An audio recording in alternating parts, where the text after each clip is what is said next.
Mic काम कर रहा है। लाइव है। पर अभी भी हमें ठीक है, फॉर्मेशन होता है। मृदा या फिर मिट्टी अगर कहें तो ये क्या है और कैसे इसका फॉर्मेशन होता है, ध्यान से समझिएगा। ठीक है, मिट्टी के निर्माण के लिए रिस्पॉन्सिबल कुछ फैक्टर्स होते हैं। ठीक है, और वो जो रिस्पॉन्सिबल कुछ फैक्टर्स जो होते हैं उसमें क्या क्या हो सकता है, एक चट्टाने यानी कि रॉक्स, दूसरा वहाँ का जो है रिवर सिस्टम नदियाँ, और फिर वहाँ की जलवायु और तापमान। ये सभी के सभी एक रिस्पॉन्सिबल फैक्टर है जिस पर यह निर्भर करता है कि वहाँ की मिट्टी का निर्माण होगा होगा, कैसी प्रकृति का मिट्टी होगा, ये सारी बातें। ठीक है, तो मिट्टी यानी आप मैदानी भाग के बारे में समझ रहे होंगे या फिर मृदा के बारे में जो समझ रहे होंगे, इसके निर्माण के लिए जो है कई फैक्टर्स ऐसे होते हैं, कई ऐसे निर्भर करने वाली जो है प्रकृति होती है, इस पर ये चीजें बनती है। तो मिट्टी के निर्माण के लिए कहा जाए, ठीक है, कि मिट्टी के निर्माण के लिए कहा जाए, मृदा के निर्माण के लिए जो कहा जाए, किस बात पर ये निर्भर करता है, इसकी निर्भरता क्या है, ध्यान से समझिएगा। मिट्टी या मृदा का निर्माण के लिए जो मिट्टी का निर्माण के लिए जो अगर कहा जाए तो कई ऐसे फैक्टर्स होते हैं जो कि इस पर ये अगर देखा जाए तो ये कई कारक हैं, और वो कारक क्या क्या हैं, ध्यान से समझिएगा। इस बात पर निर्भर करेगा कि यहाँ की चट्टानें कैसी हैं, ठीक है, इस बात पर निर्भर करेगा कि यहाँ पर नदियाँ कैसी है, ठीक है, नदियों का फ्लो कैसा है, सब बात हम अभी समझाएंगे आपको। ठीक है, यहाँ की जलवायु और अगर कहा जाए तो यहाँ का तापमान, ये सभी एक महत्वपूर्ण फैक्टर है जिसको जो कि निर्भर करता है इस पर कि वहाँ की मिट्टी का निर्माण। ठीक है सर, अच्छा ठीक है, क्लासेज वो हो जाएगी समाप्त, चिंता मत करिए। ठीक है, आप परेशान मत होइए, आप इस क्लास को भी फिलहाल करिए, वो भी समाप्त हो जाएगा, चिंता मत करिए। ठीक है, तो मिट्टी के निर्माण के लिए फैक्टर्स क्या क्या है, चट्टाने, चट्टानों के टूटने फूटने से ही मृदा का यानी मिट्टी का निर्माण होता है।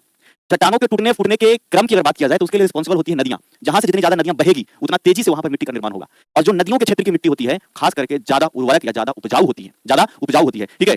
तो ध्यान से समझिएगा, गुरुजी दूसरा क्लास अभी ओवर हुआ है, एक बार फिर से समझा दीजिए जी बच्चा। ठीक है, आज का जो टॉपिक है बिहार की मृदा है, बिहार की मिट्टी कंप्लीट कर रहे हैं हम लोग, है ना। तो सबसे पहले हम ये फैक्टर्स की बात करेंगे कि मिट्टी के निर्माण के लिए रिस्पॉन्सिबल फैक्टर्स कौन-कौन से होते हैं, जिस पर वो निर्भर करता है। यहाँ की चट्टानें, यहाँ की नदियां, जलवायु और तापमान। जब पृथ्वी तरल अवस्था में था, लावा था, तो धीरे धीरे वो ठोस हुआ, सॉलिड हुआ, धीरे धीरे जब सॉलिड हुआ तो चट्टान का रूप हुआ, और वही चट्टानों के अलग अलग स्थानों से जब नदियों का प्रभाव भी था तो नदियों के कारण जो है चट्टानों में तोड़ फोड़ की स्थिति, निक्षेप की स्थिति जल्दी तेजी से होने लगी और वहां पर मिट्टी का निर्माण होने लगा। साथ ही साथ वहां की जलवायु कैसी है, वहां के तापमान कैसे हैं, ये सभी फैक्टर्स भी निर्भर करता है कि वहां की मिट्टी का निर्माण कैसा होगा। बात समझ में आ रही है? तो ध्यान से देखिएगा, अगर बिहार के रेस्पेक्ट में देखा जाए तो यहाँ पर भी यहाँ की चट्टानें, यहाँ की नदियां, यहाँ की जलवायु और यहाँ के तापमान रिस्पॉन्सिबल है यहाँ के मिट्टी के निर्माण के लिए। बात समझ में आ रही है? जहां पर नदियों का प्रवाह अधिक होगा वहां पर मिट्टी का फॉर्मेशन, मिट्टी का निर्माण तेजी से होता है, क्योंकि नदियों के पानी से निक्षेप बनते हैं और वही निक्षेप चट्टानों को काटते हुए मिट्टी का निर्माण करता है। इवन कि जहां नदियां बहती है वहां की मिट्टियां ज्यादा उपजाऊ होती है, वहां का फर्टिलिटी पावर अधिक होता है, जलोढ़ मिट्टी बनता है। ये सभी बात समझ में आ गया आप लोगों को? चलिए, तो अगर ये समझ में आ गया तो यहाँ से ध्यान से समझेंगे कि बिहार की मिट्टियों के बारे में हम बताएंगे। ये मिट्टी तो कॉमन, ये आपका जो लाइन लिखा है वो कॉमन है, आप ज्योग्राफी में यही लाइन पढ़ेंगे। ठीक है, ठीक है।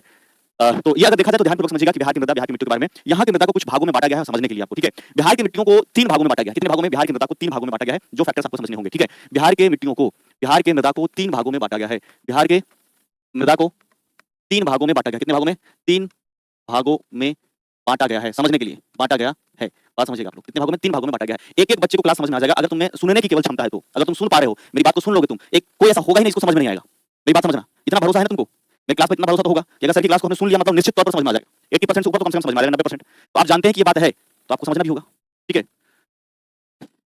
सर समुद्र तल की ऊंचाई से क्या होता है बता दीजिए। अच्छा, समुद्र का जो तल है वहां से दूसरा मैदानी भाग की ऊंचाई के बारे में बोला जाता है। ठीक है, जैसे समुद्र का जो तल है वहां से जो मैदानी भाग है उसकी ऊंचाई के बारे में। हाँ ठीक है, तो चलिए देखिएगा, समझिए बिहार की मृदा को 3 भागों में बांटा गया है। अब सीधे यहाँ बगल में आपका बना हुआ रहता है जो कि आपका डायग्राम रहता है और इसे आप आसानी से समझ सकते हैं। देखिए, बिहार के बीचों बीच से लगभग बीच से जो है यहाँ से एक नदी गुजर रही है और इसका नाम है गंगा नदी। क्या नाम है इसका? इसका नाम है गंगा नदी। बिहार के बीच से गुजर रही है कौन सा नदी? तो ये नदी का नाम है गंगा नदी। क्या नाम है? गंगा नदी। गंगा नदी बिहार को 2 भागों में बांटती है, और गंगा नदी के ऊपर और गंगा नदी के दक्षिण, गंगा नदी के उत्तर और गंगा नदी के दक्षिण, दोनों तरफ की मिट्टियों में विविधता पाने को मिलता है, विविधता दिखता है, और इसी कारण से इन दोनों मिट्टियों को अलग कर दिया गया है। तो सबसे ऊपर का जो हिस्सा रहेगा, गंगा नदी के ऊपर का जो हिस्सा रहेगा, जो उत्तर का भाग रहेगा, वो उत्तर बिहार की मृदा, और यहाँ अगर देखा जाए तो दक्षिण बिहार की मृदा में हम इसको पढ़ेंगे। ठीक है, सबसे पहले पॉइंट में हम लिखेंगे यहाँ पर क्या कि गंगा के उत्तरी मैदानी मिट्टियां, गंगा के उत्तरी मैदानी मिट्टियां, मैदानी मिट्टियां, ठीक है, उत्तरी मैदानी मिट्टियां, या फिर इसी को हम कहेंगे उत्तर बिहार का मृदा। दोनों एक ही हो गया कि नहीं हो गया? उत्तर बिहार का मृदा, soil of northern Bihar, soil of northern Bihar. दूसरा अगर बात किया जाए तो ये गंगा नदी के दक्षिण के मैदानी मिट्टियों के बारे में बात करेंगे, और यहाँ अगर देखा जाए तो गंगा के दक्षिणी मैदानी मिट्टियां, गंगा के दक्षिणी मैदानी मिट्टियां, गंगा के दक्षिणी मैदानी मिट्टियां। ये 2 भाग तो आपको एकदम बढ़िया से समझ में आ गया होगा, गंगा के उत्तर और गंगा के दक्षिण। गंगा के दक्षिणी मैदानी मिट्टियों के बारे में अगर कहा जाए तो इसी को हम कहेंगे दक्षिण बिहार की मिट्टियां। दोनों तो वही होगा, दक्षिण बिहार की मिट्टियां, दक्षिण बिहार की मृदा, ये तो वही बात हो गया, दक्षिण बिहार की मृदा। कोई दिक्कत, कोई समस्या नहीं सर? ठीक है सर, आप समझा देते हैं, इतना अच्छा की, हाँ बहुत अच्छी बात है। क्लियर है सर? बिहार को बे ऑफ बंगाल से मापते हैं, हाँ, क्योंकि बिहार के नजदीक में जो समुद्री भाग है वो बंगाल की खाड़ी ही है। आपका नजदीक का समुद्र का भाग जो है बंगाल के ही नजदीक है, तो बंगाल की खाड़ी के हिस्से से। ठीक है, अब देखना, ध्यान से समझना, ये 2 भाग तो समझ गए सर। आपने यहाँ लिखा है कि इसको 3 भागों में बांटा गया है। बिहार का जो दक्षिण में ये जो पठारी भाग, हमको आपको बिहार के भौतिक विभाजन में पढ़ाए होंगे, ये जो पठारी भाग है, इन मिट्टियों का जो प्रकृति है वो अलग है, और इन मिट्टियों का प्रकृति अलग है, इसीलिए इसको अलग तरीके से आपको जानना, पढ़ना और सुनना और समझना है। और ये अगर देखा जाए तो इसको कहते हैं दक्षिण की पठारी मृदा, दक्षिण की पठारी मृदा। क्या है? दक्षिण की पठारी मृदा। तीसरा भाग को हम अलग करके पढ़ेंगे, और ये अगर देखा जाए तो ये तीसरा भाग जो है इसको हम कहेंगे दक्षिण की पठारी मृदा, दक्षिण की पठारी मृदा, दक्षिण की पठारी मृदा। ये आपका जो है soil of southern plateau region, soil of southern plateau region, दक्षिण की पठारी मिट्टियों को अलग पढ़ेंगे। इसकी प्रकृति मिट्टियों का अलग है और इसकी अलग है, सब तीनों मतलब अलग तरीके से भाग में बांटा गया है। जब एक जैसा था तो फिर हम अलग पढ़ते ही नहीं। तो जल्दी से कमेंट करके बताओ कि बिहार की मृदा को कितने भागों में बांटा गया है। समझने के लिए बिहार की मृदा को कितने भागों में बांटा गया, सब कमेंट करिएगा। ठीक है, जल्दी कमेंट करें, बिहार की मिट्टियों को कितने भागों में बांटा गया है। सभी लोग कमेंट करेंगे ताकि हम समझेंगे कि आप लोगों का कंसंट्रेशन यही है। आप लोगों का कंसंट्रेशन, क्योंकि होता क्या है कि आप लोग ऑनलाइन पढ़ रहे हैं, तो हमारा और आपका आइज कांटेक्ट तो है नहीं, हम आपको देख तो पा नहीं रहे, आप तो हमको देख नहीं, आप हमको देख पा रहे हैं। तो कई बदमाशी करते रहते हैं बच्चे, पढ़ाई भी कर रहे हैं साथ साथ में गाना भी सुन रहे हैं। तो फिर तो सब दिक्कत है, तो ध्यान रहेगा। तो चलिए, सबने जवाब दिया है कि 3 भागों में बांटा गया है। सबसे पहला कौन सा है? गंगा के उत्तरी मैदानी मिट्टियां, गंगा के दक्षिणी मैदानी मिट्टियां और दक्षिण की पठारी मृदा। गंगा नदी बिहार को लगभग 2 भागों में बांट रही है। कितने भागों में? 2 भागों में। अब शुरू करते हैं और सबसे पहले इसमें कंटिन्यू करेंगे हम। आपका जो बताएंगे गंगा के उत्तरी मैदानी मृदा, गंगा के उत्तरी मैदानी मृदा, उत्तरी मैदानी मृदा या उत्तरी मैदानी मिट्टियां। आप सीधे डायग्राम से इस बात को दिमाग में सेट कर लिए होंगे तुरंत कि ये सर हो गया आपका कौन सा नदी? तो ये हो गया गंगा नदी, और ये गंगा नदी के ठीक उत्तर की बात करेंगे सर। तो जब उत्तर की बात करेंगे सर, तो आपको पता हो जाएगा कि हम यहाँ की मिट्टियों की बात करेंगे, गंगा के उत्तरी मैदानी मिट्टियों के बारे में हम बात करेंगे। समझ में आ रहा है? गंगा के उत्तरी मैदानी मिट्टियों के बारे में हम बातचीत आपसे करेंगे। तो सबसे पहले इसके विस्तार के बारे में देखा जाए कि इसका विस्तार कहां से कहां तक है। तो यहाँ पर अगर आप देखना चाहेंगे तो आप देखिएगा कि गंगा नदी के उत्तर से, गंगा नदी के उत्तर से हिमालय पर्वत के तराई भाग तक, ये जो है आपका हिमालय पर्वत है, ऊपर में बिहार के जस्ट ऊपर देखोगे तो हिमालय का विस्तार है, और हिमालय के दक्षिण या हिमालय के तराई प्रदेश तक आप कह सकते हैं, ये हिमालय के तराई प्रदेश तक, इसके बीच में ये विस्तार जो है वो आपका गंगा के उत्तरी मैदानी मृदा का है। सबसे पहले गंगा के उत्तरी मैदानी मृदा के बारे में कहा जाए तो आपको पता होना चाहिए कि ये अगर देखा जाए तो गंगा नदी के उत्तर से हिमालय के दक्षिणी तराई भाग तक इन मृदा का विस्तार है, बात समझ में आ रही कि नहीं आ रहा है? कोई दिक्कत आपको खुद नहीं होगा, आप खुद समझ गए होंगे कि कहां से कहां तक बात कर रहे हैं। गंगा के उत्तरी मैदानी भाग से लेकर के हिमालय के दक्षिणी मैदानी भाग तक, दक्षिणी तराई क्षेत्र तक देखा जाए तो इन मिट्टियों का विस्तार है। मेरे हिसाब से आप लोगों ने इसको ठीक ठाक समझ लिया है। Clear sir? आपका नोट्स बहुत अच्छा है। नोट्स तुम लोगों को मिला क्या? कुछ लोगों को दिखा होगा नोट्स से।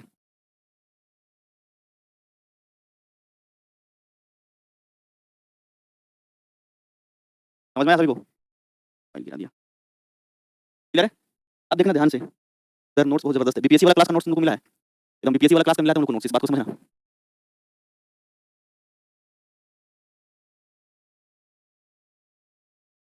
बीपीएससी वाला क्लास का मिला है, समझ लेना। ठीक है? वो क्लास के बच्चे का हैंड रिटन है, ऐसा थोड़ा ना क्लास का कोई बच्चा लिखता है जैसे हम आप लोग लिखा रहे हैं इसमें नोट्स बना रहे हैं। तो दूसरे करके जो है वो मिट्टियों के बारे में बता रहे हैं। बिहार में ज्यादातर जो मिट्टियां हैं वो जलोढ़ मिट्टी है। कैसा है? ज्यादातर जो मिट्टियां हैं वो जलोढ़ मिट्टी है, यानी कि अगर देखा जाए तो जलोढ़ मिट्टी जो है वो है, और उसमें अगर देखा जाए तो उर्वरता अधिक होता है। ठीक है? तो सारी मिट्टियों को पढ़ रहे हैं यहाँ पर। तो उत्तरी मैदानी मृदा में सबसे पहला मिट्टी जो हम बता रहे हैं, ध्यान से समझिएगा पहले डायग्राम पे, कि ये जो बिहार आपको दिख रहा है, इसी बिहार में अगर देखा जाए तो ये देखा जाए आपके ये जो हिस्सा है ये आपका जानते हैं कि चंपारण का है, पश्चिम चंपारण का हिस्सा है। पश्चिम चंपारण से लेकर के ये बिहार के उत्तरी सीमावर्ती जिलों से होते हुए किशनगंज तक, कहां तक? किशनगंज तक। ध्यान से सुनना, पश्चिम चंपारण से लेकर के किशनगंज तक, पश्चिम चंपारण से लेकर के किशनगंज तक बिहार के उत्तरी सीमावर्ती जिलों में, बिहार के उत्तरी सीमावर्ती जिलों में अगर देखा जाए तो इन जिलों में अगर देखा जाए तो यहाँ पर जो मिट्टियां हैं इसको अगर देखा जाए तो इसी को कहेंगे तराई मृदा। क्या बोलेंगे इसको? हम तराई मृदा बोलेंगे, तराई मृदा, या फिर इसको कहते हैं तराई सॉइल। तो ध्यान से समझिएगा, बिहार के उत्तरी सीमावर्ती जिलों में पश्चिम चंपारण से लेकर किशनगंज तक, आपको जिले तो याद है, जिले हमने याद कराए हैं, पश्चिम चंपारण से लेकर किशनगंज तक उत्तरी सीमावर्ती जिलों में 6 से लेकर 8 किलोमीटर चौड़ी, 6 से लेकर 8 किलोमीटर चौड़ी मिट्टियों की एक परत है, मिट्टियों की एक पतली परत है, एक संकीर्ण पट्टी है, और इसी को कहा जाता है तराई मृदा। इसको क्या कहते हैं? तराई मृदा। तो तराई मृदा के बारे में कहा जाए तो आप सभी लोगों को हमने कह दिया है कि पश्चिम चंपारण से लेकर किशनगंज तक, ठीक है, बिहार के उत्तरी सीमावर्ती जिलों में 6 से 8 किलोमीटर चौड़ी मृदा की संकीर्ण पट्टी, और यही पट्टी जो है आपका तराई मिट्टी का है, तराई मृदा का है। क्या आप लोग समझ गए? ये देखो यहाँ पर पश्चिम वेस्ट चंपारण और यहाँ पर किशनगंज, दोनों 6 से 8 किलोमीटर चौड़ी है। ये पूरा जिला में नहीं रहेगा, ये सबसे जिला के टॉप पर रहेगा, समझ में आ रहा है? जिला के टॉप पर रहेगा, इस बात को समझिएगा। ये किधर रहेगा? तो ये जिला के टॉप पर रहेगा, इस बात को आपको समझने की जरूरत, समझ में आ रहा है? सीमावर्ती जिलों में तराई मिट्टी, हाँ, तराई मिट्टी में हमेशा नमी रहता है, नमी का क्षेत्र ही है, इसीलिए इसको दलदली मृदा भी कहते हैं। इसको क्या कहते हैं? दलदली मृदा भी कहते हैं। हमेशा नमी बनी रहता है, नमी बना रहता है, मॉइस्चर हमेशा रहता है, और ये हिमालय के कारण, आप जानते हैं हिमालय जो बर्फीला हिस्सा है, इसका गहरा भाग तराई क्षेत्र है, जो हिमालय है इसी का गहरा भाग जो है तराई क्षेत्र है। ठीक है? तो ये हमेशा नमी बना रहता है, इसलिए इसे दलदली मृदा भी कहते हैं, इसीलिए इसे दलदली मृदा भी कहा जाता है। दलदली आप लोग वैसे भी जानते हैं, ठंडा के दिन में कैसे बोलते हैं? दलदला रहा है, दलदली मृदा भी कहते हैं, आप लोग बोलचाल की भाषा में बोलते होंगे दलदला रहा है, समझ में आ रहा है? तो ये दलदली मृदा भी इसको कहते हैं। सबको लिखा हुआ दिखाई पड़ रहा है ना? कोई दिक्कत तो नहीं है? तराई मिट्टी पर खेती होता है सर, बिल्कुल होता है सर, अभी वही सब तो बताएंगे आगे, अभी वही तो बताएंगे हम। यानी कि ऊपर जितना जिला में तराई मिट्टी है, बिल्कुल है सकीना प्रवीण, यही बात आपको याद करवा रहे थे, सभी जिलों में है। पश्चिम चंपारण से लेकर के किशनगंज तक के सभी जिलों के ऊपर के 6 से 8 किलोमीटर, मतलब मान के चलिए कि वेस्ट चंपारण, ये ऐसा जिला है वेस्ट चंपारण, इसके सबसे ऊपर के 6 से 8 किलोमीटर, बस सबसे ऊपर के 6 से 8 किलोमीटर, क्लियर नहीं? क्लियर है? ऊपर के 6 से 8 किलोमीटर। अब देखो ध्यान से समझना इस बात को, ध्यान से समझिएगा, यहाँ पर ध्यान से समझिएगा, ध्यानपूर्वक जो हम बता रहे हैं। ठीक है? ये अगर देखा जाए तो आप इसको ऐसे समझेंगे कि कौन कौन से जिले, तो सबसे पहले पश्चिम चंपारण, उसके बाद पूर्वी चंपारण, उसके बाद सीतामढ़ी, बताओ आगे मधुबनी के बाद बताओ, तुम लोग खुद बताओ, सुपौल, अररिया, याद किया ना? अब जो याद किया उसका फायदा मिलेगा, कंसंट्रेट करके थोड़ा सा पढ़ाई करो बाबू। ठीक है? तुम लोग जानते हो कि ऐसे ही जीवन में बहुत तरह की चिंताएं हैं, टेंशन है, परेशानी है कि नहीं है? पढ़ाई करिए, आप घर से पढ़ाई कर रहे हैं, बहुत अच्छी बात है, हम समझते हैं मोस्टली जो क्लास देख रहे होंगे अपने घर से पढ़ाई कर रहे होंगे, और इससे बेस्ट कुछ नहीं हो सकता है। आपका कंसंट्रेशन पढ़ने पर अधिक रहेगा, पढ़िए लिखिए और कुछ वर्षों में ही सफल हो जाइए, तभी आपका जिंदगी बेहतर होगा, इस बात को समझिए। और जो गलतियां आपसे हुई है जीवन में, अपने आप को भी माफ करिए और आगे बढ़िए। समझ में आ रहा है कि नहीं आ रहा है? पढ़ाई करना है तो गंभीरता से करिए, पहले अगर नहीं पढ़ाया गंभीरता से तो ये भी बात समझिएगा, इंसान है, गलतियां तो होती है और उससे सीख भी मिलता है ना? और आगे बढ़िए। समझ में आ रही है कि नहीं आ रहा है? ठीक है, तो ये सभी जिलों में आपका ये मिलेगा आपको तराई मृदा। तराई मृदा के बारे में कहा जाए तो एक मध्यम उर्वरक मृदा है, ठीक है, मध्यम उर्वरक मृदा है। उर्वरक मृदा है ये। आपके तराई मृदा कैसा है तो ये आपका देखा जाए तो मध्यम उर्वरक मृदा है। कैसा मृदा है? मध्यम उर्वरक मृदा है ये तराई मृदा। मीडियम क्वालिटी का जो है अगर देखा जाए तो मिट्टी है। इन मिट्टियों में अगर देखा जाए धान की खेती होती है, बाजरा की खेती होती है, ठीक है, गन्ना की खेती होती है, गेहूं की खेती होती है तथा सब्जियां भी उगाई जाती है। सब्जियां भी उगाई जाती है। सब्जियां भी उगाई जाती है, लेकिन ये फिर भी मध्यम वर्गीय मिट्टी है, बहुत अच्छा उपजाऊ नहीं है। इसका रंग अगर कहा जाए तो रंग हल्का भूरा होता है। हल्का भूरा और हल्का भूरा और पीला, यानी कि भूरा और हल्का पीला, ठीक है, भूरा और हल्का पीला होता है इसका रंग। ये जो है आपका ये, ठीक है। इसके अलावा अगर कुछ बात कहा जाए तो सबसे ज्यादा जो विस्तार है इन मिट्टियों का वो इधर अररिया और किशनगंज के क्षेत्र में अधिक है। इधर इसका विस्तार ज्यादा है। अररिया और किशनगंज के क्षेत्र में तराई मिट्टी अधिक है। सर हम तो शादी करके बहुत बड़ा गलती कर दिए हैं सर, गुड़िया कुमारी। गुड़िया आपको ऐसा क्यों लगता है कि शादी करके आप बहुत बड़ा गलती कर दिए हैं? आप थोड़ा परेशान हो सकते हैं, आपको ऐसा लगता होगा, पर फिर भी अपने आप को थोड़ा सा मनाइए, ठीक रखिए। समझ में आया कि नहीं आया? चीजों को ठीक करने का कोशिश करिए तो ज्यादा बेटर है। समझ में आ रहा है कि नहीं आ रहा है? गलती करने के बाद इंसान सीखता है, सीख मिलता है। देखो देखो, एक लिख रही है, मेरे हस्बैंड बहुत सपोर्ट करते हैं, ये तो बहुत अच्छी बात है। समझ में आया कि नहीं है? सर एक मेंटोरशिप की जरूरत है। अच्छा आपको किसी दिन अगर ऐसा लगता है तो हम इसके लिए थोड़ा प्लान करेंगे। सर शादी के बाद भी पढ़ाई हो सकती है, बिल्कुल हो सकती है। चलिए देखिए आगे बढ़िए, पहले हम इसको फिनिश करें। रंग भूरा और हल्का पीला होता है। इधर जो अररिया का हिस्सा हो गया, ये जो अररिया का और ये किशनगंज का है, ये अररिया और ये किशनगंज का हिस्सा है, यहाँ पर तराई मिट्टी का विस्तार अधिक है। अररिया और किशनगंज के क्षेत्र में, अररिया और किशनगंज क्षेत्र में तराई मृदा का विस्तार अधिक है। तराई मृदा का विस्तार अधिक है। विस्तार अधिक है। समझ में आ रहा है कि नहीं आ रहा है? तराई मृदा का विस्तार अधिक है, एक तो अररिया और दूसरा किशनगंज के क्षेत्र में, ठीक है। अब ये आपको क्लियर होगा। दीपा कह रही है सर हम 5 साल से डिप्रेशन में थे, तब केजीएस ज्वाइन किए हैं, हम बेंगलोर में रहते हैं, अब केजीएस ज्वाइन करके अच्छा फील हो रहा है। जाहिर सी बात होगा कि आप जब किसी चीज में इंगेज रहते हैं, आप पढ़ाई कर रहे होते हैं, कोई काम करते हैं, तो थोड़ा आपका दिमाग ठीक रहता है। जीवन में देखो बच्चा सबको परेशानी है, ऐसा कोई व्यक्ति नहीं है जो टेंशन में नहीं है। प्रधानमंत्री मोदी जी हो, चाहे तो गरीब से गरीब व्यक्ति हो, हर एक व्यक्ति, आप परेशान हैं, हम भी परेशान हो सकते हैं, हमें भी चिंता हो सकता है, सभी को चिंता हो सकता है, ठीक है। सब लोग किसी न किसी परेशानी से, समस्या से, परिस्थिति से जूझ रहा होता है, उससे है ना लग रहा होता है। समझ में आ रहा है कि नहीं आ रहा है? पर जीवन ऐसे ही है, जिंदगी ऐसे ही है, संघर्ष में ही कटता है, आप लोगों को पता होना चाहिए।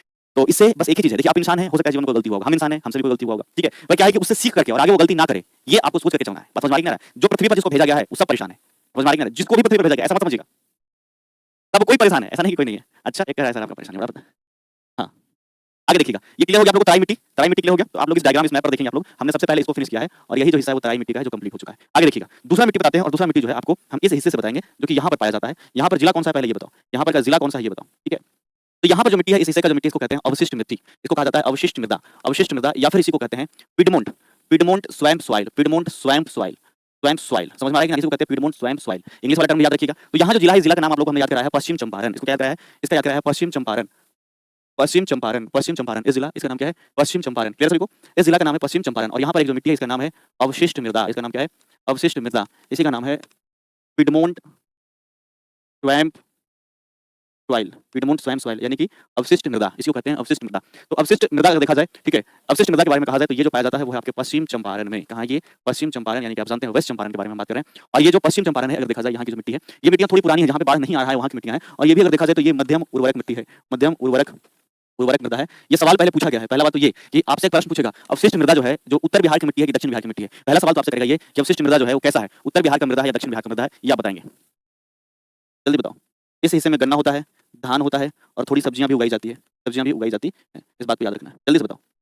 तो पहला सवाल करेगा कि उत्तर बिहार कि दक्षिण बिहार, तो उत्तर बिहार उत्तर हो जाएगा। आपसे प्रश्न पूछेगा कि अवशिष्ट मृदा मुख्यतः बिहार के किस जिले में पाई जाती है? अवशिष्ट मृदा मुख्यतः बिहार के किस जिले में पाई जाती है? तो आपको याद रखना है कि अवशिष्ट मृदा बिहार के जो है अगर देखा जाए तो पश्चिम चंपारण में, कहा हमने पश्चिम चंपारण में पाया जाता है। चलो आगे बढ़ते हैं और अगला देखिएगा। अगला जो मिट्टी है ये मिट्टी बहुत ही खास है, और ये मिट्टी पश्चिम चंपारण के कुछ इलाकों में, गोपालगंज के कुछ इलाकों में, सिवान के कुछ इलाकों में और सारण के कुछ इलाकों में पाई जाती है। और ये मिट्टियों की एक पट्टी है, जहां तहां कटी खटी मिट्टियों की पट्टी है। और इसी मिट्टी का, इसी मृदा का जो नाम है, वो मृदा का नाम जो है अगर देखा जाए तो इसी को कहते हैं बालसुंदरी मृदा। इसी को कहते हैं बालसुंदरी मृदा, बालसुंदरी मृदा। इसी मिट्टी को दोमट मिट्टी भी कहा जाता है, इसी को दोमट मिट्टी भी कहा जाता है। ये दोमट मिट्टी जो है अगर देखा जाए तो बिहार के उत्तर पश्चिम के सीमावर्ती जिलों में अधिक है। बिहार के उत्तर और ये पश्चिम के सीमावर्ती जिलों में आपका अधिक है। यह अगर देखा जाए तो बिहार के उत्तर पश्चिम जिलों में सर्वाधिक है। बिहार के उत्तर पश्चिमी पश्चिमी जिलों में अधिक है, जिलों में विस्तार है। और अगर इसमें देखा जाए तो कौन कौन से जिले हैं, जैसे आपको हमने बताया कि पश्चिम चंपारण में भी कुछ है, पश्चिम चंपारण के अलावा गोपालगंज में भी है। ये कहाँ है? गोपालगंज में भी है। उसके नीचे में ही आप देखते हो कि यहाँ जो जिला इसका नाम है सिवान में भी है, और साथ ही साथ सारण में भी है। आप जिला याद किए तो याद है, ये पश्चिम चंपारण, गोपालगंज, सिवान, सारण, ये आपको याद होना ही चाहिए, ठीक है। तो आगे देखिए, इसके अलावा कुछ यहाँ पर बेगूसराय में भी मिलेगा, कुछ पूर्णिया में भी मिलेगा और कुछ मुजफ्फरपुर में भी मिलेगा। तो इसके अलावा कुछ बेगूसराय में भी है, बेगूसराय में भी मिलेगा, पूर्णिया में भी मिलेगा और साथ ही साथ मुजफ्फरपुर में भी इन मिट्टियों का विस्तार है। बालसुंदरी मिट्टी समझ में आ रहा है?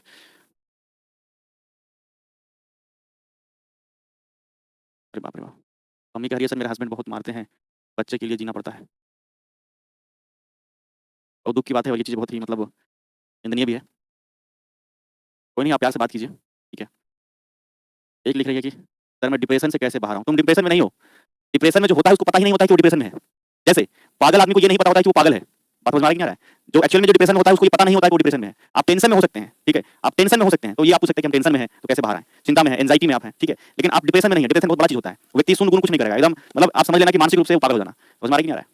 तो आप डिप्रेशन में है ही नहीं। लोग ऐसे ही बात बात में कह देते हैं कि हम सर डिप्रेशन में है, सर ये हो गया वो। अरे कोई डिप्रेशन कुछ नहीं है, अपने मन पर उसको हावी कर लियो कभी, केवल केवल और कुछ नहीं है। इसको आप पढ़ाई लिखाई में पूरा दिन पढ़ते रहो, पढ़ाई लिखाई करो, दोस्तों के बीच में रहो, अपने आप धीरे धीरे खत्म हो जाएगा समय के साथ में, ठीक है, अपने आप समय हो जाएगा।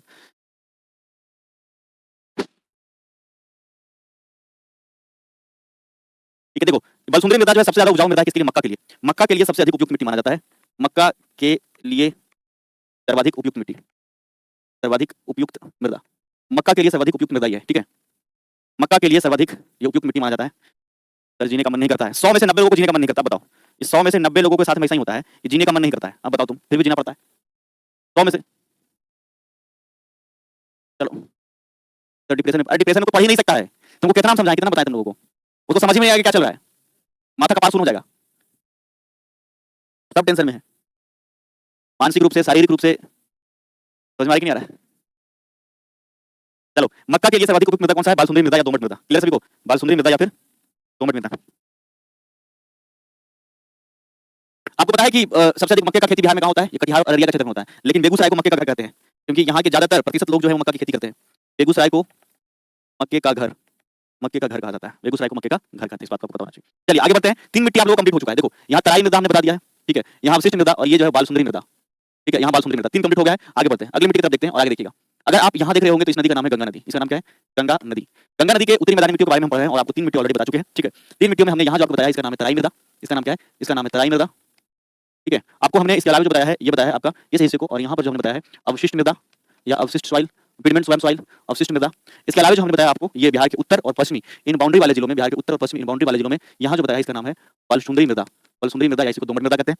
अब जो बचा हुआ भाग जो है आपको जो दिख रहा है उत्तर बिहार का, वो ज्यादातर क्षेत्र जो है बाढ़ प्रभावित क्षेत्र है। उत्तर बिहार का जो बचा हुआ हिस्सा बाकी जो दिख रहा है, ये ज्यादातर हिस्सा जो है वो बाढ़ प्रभावित क्षेत्र है। कैसा है? बाढ़ प्रभावित क्षेत्र है। और इन बाढ़ प्रभावित क्षेत्रों में अगर देखा जाए, इन बाढ़ प्रभावित क्षेत्रों में अगर देखा जाए तो यहाँ पर एक मिट्टी मिलती है और ये मिट्टी की जो प्रवृत्ति है वो नवीन जलोढ़ मिट्टी की है। कैसी है? नवीन जलोढ़ मिट्टी। तो सबसे पहली बात तो आपको ये समझना होगा कि जलोढ़ मिट्टी क्या होता है, फिर हम नवीन जलोढ़ मिट्टी की तरफ लेके चलेंगे, ठीक है। तो जैसे ही हम बात करेंगे जलोढ़ मृदा का, तो जलोढ़ मृदा या जलोढ़ मिट्टी इसी को बोलते हैं हम इंग्लिश में एलुवियल सॉइल। क्या बोलते हैं इसको? हम एलुवियल सॉइल बोलते हैं। तो एलुवियल सॉइल जलोढ़ मिट्टी का जो फॉर्मेशन है, इसका जो निर्माण है, ये अगर देखा जाए तो इसका जो निर्माण होता है वो नदियों के कारण होता है, ठीक है, नदियों के कारण होता है। जो ये फॉर्मेशन है इसका, वो अगर देखा जाए तो रिवर्स के कारण जलोढ़ मिट्टी का होता है। जहां पर भी नवीन जलोढ़ मिट्टी है या जलोढ़ मिट्टी है वो नदी के कारण बना हुआ मिट्टी है। नदी चलती है, आवाज आता है, ठीक है, नदी जब बहती है आगे की ओर, ठीक है, तो नदी जब बहती है आगे की ओर तो वो चट्टानों को काटते हुए बहती है, ठीक है, तो उसी को कहेंगे हम यहाँ पर क्या? जलोढ़ मिट्टी। क्या कहेंगे? जलोढ़ मिट्टी। जलोढ़ मिट्टी 2 प्रकार की होती है, ठीक है, कितने प्रकार की? जलोढ़ मिट्टी 2 प्रकार की होती है। इसी में एक मिट्टी को हम कहेंगे नवीन जलोढ़ मृदा। क्या कहेंगे? नवीन जलोढ़ मृदा। और एक जो होगा उसको कहेंगे हम पुरानी जलोढ़ मृदा। इसको क्या कहेंगे? पुरानी जलोढ़ मृदा। तो यहाँ ध्यान से देखना, नवीन जलोढ़ मृदा या फिर इसी को हम कहें न्यू एलुवियल सॉइल। क्या बोलेंगे हम?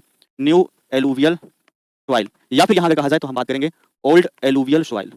ओल्ड एलुवियल सॉइल, पुरानी जलोढ़ मृदा, नवीन जलोढ़ मृदा। अब देखो ध्यान से सुनना, हमने क्या बात किया कि इस हिस्से में जो मिट्टी है वो नवीन जलोढ़ मृदा है। ध्यान से सुनना तुम लोग, जहां पर नदियों के कारण बाढ़ आता है, जो बाढ़ प्रभावित क्षेत्र होता है, वहां पर नदियों के कारण निक्षेप, अवसाद, गाद, सेडिमेंट आते हैं और खेतों तक पहुंचते हैं। और जब खेतों तक पहुंचते हैं तो वहां क्या होता है कि उन मिट्टियों को नया कर दिया जाता है, नवीन कर दिया जाता है, और वो अधिक उर्वरक होता है, फर्टिलिटी पावर अधिक होता है उसका। इसीलिए इसको कहते हैं नवीन जलोढ़ मिट्टी या इसी को खादर कहते हैं, जो सबसे अधिक उपयुक्त या फिर आप कहें सबसे अधिक उर्वरक मिट्टी माना जाता है। तो नवीन जलोढ़ मृदा ये जब भी होगा तो आपका क्या होगा? बाढ़ प्रभावित क्षेत्र में होगा। बाढ़ प्रभावित क्षेत्र में ही होगा, बाढ़ प्रभावित क्षेत्र में होगा। तो आप सभी लोग जानते हैं कि ये कहाँ है? उत्तर बिहार में। उत्तर बिहार में आप जानते हैं कि बाढ़ प्रभावित क्षेत्र है और ये जितने भी जिले यहाँ पर दिख रहे हैं आपको, ये ब्लू से हमने जो कहा है, ये सभी जिलों में रहेगा। जैसे मान लो कि सीतामढ़ी का नाम लिया तो सीतामढ़ी में तो तराई मिट्टी भी ऊपर था, लेकिन वो केवल 6-7 किलोमीटर था, नीचे की ओर सब क्या रहेगा? सब के सब खादर रहेगा। समझ में आ रहा है? इस बात को आप लोग समझिएगा कि बाढ़ प्रभावित क्षेत्र में होता है तो जाहिर सी बात है कि जैसे ही हम यहाँ पर कहेंगे नवीन जलोढ़ मृदा, नवीन जलोढ़ मृदा, तो ये मुख्यतः कहाँ होगा आपका? तो मुख्यतः अगर देखा जाए उत्तर बिहार में सर्वाधिक ये आपको देखने को मिलेगा, सर्वाधिक देखने को मिलेगा। अब जैसे ही आप लोग देखते हैं कि हमें बात कर रहे हैं ये कुछ हिस्से को छोड़ करके और ये कुछ हिस्से को छोड़ करके, बाकी ज्यादातर भाग में जो आपको दिखेगा वो पूरा ये भाग जो है नवीन जलोढ़ मृदा से होगा। किससे होगा? ये पूरा भाग जो है अगर देखा जाए तो किससे होगा? तो ये नवीन जलोढ़ मृदा से होगा या इसी को कहेंगे खादर कहेंगे। अब देखो ध्यान से समझना, अगर सर ठीक है, अब देखो ध्यान से समझना, अगर जिले कह दे तो जिले कोई भी हो जाएगा। जैसे मान लो सीतामढ़ी आपका हो गया, अररिया आपका हो गया, इधर मुजफ्फरपुर आपका हो गया, यहाँ पर सुपौल, ये जितने भी जिले हैं आपके आदि जिले, ये सभी में आपको देखने के लिए मिलेगा। हमने अभी कहा है कि नवीन जलोढ़ मिट्टी, न्यू एलुवियल सॉइल बाढ़ प्रभावित क्षेत्र में होता है। बाढ़ प्रभावित क्षेत्र में होगा जहां बाढ़ का पानी प्रत्येक वर्ष खेतों तक पहुंचेगा। बाढ़ का पानी प्रत्येक वर्ष खेतों तक पहुंचेगा, ठीक है। तो जब यही बाढ़ का पानी खेतों तक पहुंचता है, बाढ़ का पानी जब खेतों तक पहुंचता है जब खेतों तक पहुंचता है तो ये अपने साथ में अवसाद लाती है, गाद लाती है। आप जनरली देखोगे जो खेती या फिर गांव से जुड़े हुए होंगे तो आपको पता होगा कि वर्ष में एक बार आप देखेंगे उसमें जो है जैविक खेती के लिए बेहतर प्राकृतिक खेती के लिए आप जानते हैं कि उसमें क्या है कुछ अवशिष्ट को डाला जाता है, जैसे गोबर को डालते हैं, ठीक है, गोबर वगैरह डालते हैं, सड़े वाली चीजों को डालते हैं, उससे क्या होता है उसमें नाइट्रोजन अधिक होता है, तो वही इसी कारण से क्या होता है उर्वरता उसमें बढ़ जाता है, ठीक है। तो बात बढ़ाई खेतों तक ये, इसे ही क्या कहते हैं, इसी को खादर भी कहा जाता है, खादर भी कहा जाता है।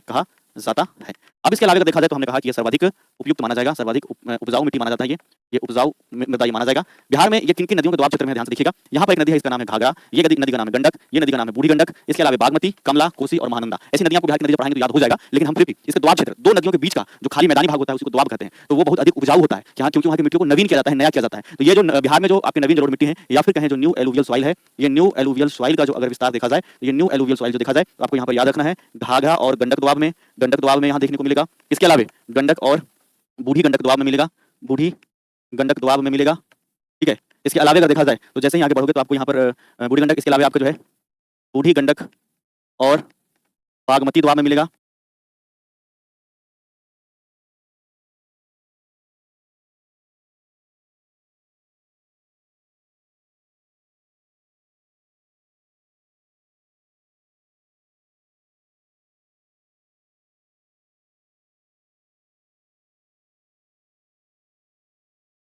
और बागमती दोआब में मिलेगा।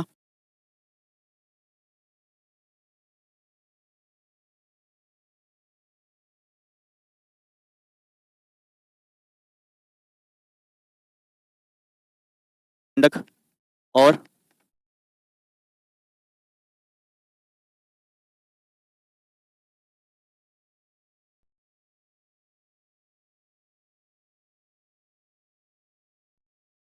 दोआब में मिलेगा।